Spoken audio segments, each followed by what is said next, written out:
Starting లో టాలీవుడ్, తర్వాత కాలీవుడ్, ఇప్పుడు బాలీవుడ్. ఎప్పుడు ఏ ఇండస్ట్రీలో ధనుష్ కనిపిస్తాడో ఎవ్వరు ఊహించరు, కనీసం ఎక్స్పెక్ట్ కూడా చెయ్యరు. కుబేరలో, ఇడ్లీ కొట్టు చిత్రాల్లో సాఫ్ట్ క్యారెక్టర్స్ చేసిన ధనుష్ బాలీవుడ్ మూవీలో మాత్రం డేంజరస్ లవర్ గా కనిపిస్తున్నాడు. ఇది బాలీవుడ్ మూవీలో ధనుష్ కనిపించిన తీరు. అర్జున్ రెడ్డికి అన్నలా ఉన్నాడు అంటోంది బీటౌన్. నవంబర్ 28న ఈ చిత్రం రిలీజ్ అవుతోంది.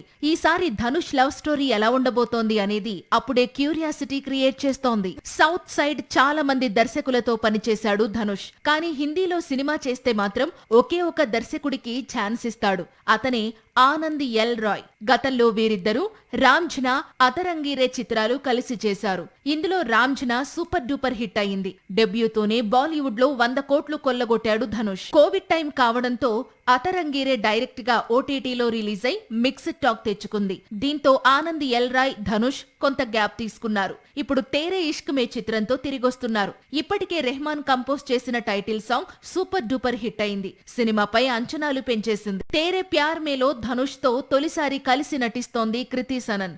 చాలా కాలం తరువాత తాను నటిస్తోన్న ప్రేమ కథ ఇది. జులైలో రిలీజ్ అయిన సయ్యారా బాక్సాఫీస్ దగ్గర సంచలన విజయం సాధించింది. ఇప్పుడు సేమ్ మ్యాజిక్ రిపీట్ అయితే మాత్రం తేరే ఇష్క్ మే కూడా సయ్యారా బాట పట్టినా ఆశ్చర్యం లేదంటున్నాయి బాలీవుడ్ వర్గాలు. సాక్షి టీవీ ప్రసారాలను నిలిపివేయటం చట్టరీత్యా నేరం. సాక్షి టీవీ ప్రసారాల కోసం మీ స్థానిక కేబుల్ ఆపరేటర్ను వెంటనే సంప్రదించండి. డిటిహెచ్లో, ఇంటర్నెట్లో కూడా సాక్షి టీవీ ప్రసారాలను వీక్షించవచ్చు.